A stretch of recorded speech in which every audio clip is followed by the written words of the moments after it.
I want to talk about the transfer of learning, and that's a jargony term, or learning transfer are jargony terms in learning and development for if somebody learns something in a training course, can they actually apply that to the job afterwards? So can they transfer what they've learned to the job? And it's a really important part of learning design because it's the link between the event, the activity, and performance. So ultimately, my bias is we want to make sure that people can improve their performance and employees and organizations can achieve better results. And the bridge between that is skill development, but then being able to apply it to their job. So when we think about the transfer of learning, there's three instances where we can plan for it: before, during, and after the learning event or the learning program.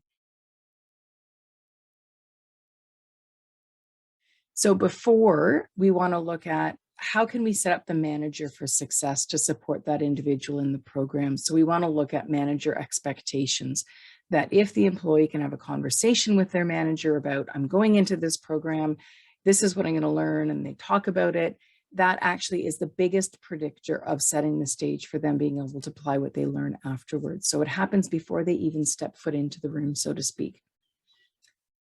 The other thing that can happen before is for the designer creating the course and the person facilitating it, if they can be as aware as possible about the audience and what their needs are. So to really understand who's walking in the door when they meet, so that you can adjust your course to meet their needs. So if you think they're really basic and foundational, you're going to design for that, but when they come in, you're like, ooh, actually they know more than I thought. You need to be able to adapt that to meet their needs. So two things you can do before the course even starts.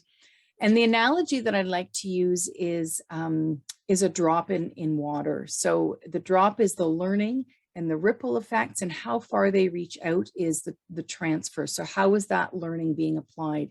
And if you think really small, just of the event, imagine a drop of water going into a bucket. Those ripples only go out so far. Versus if you think more broadly in your learning design and you think of a pond instead of a bucket, when that water drops in, those ripples can have a far more greater reaching effect. So I hope the analogy helps, and good luck with transfer of learning.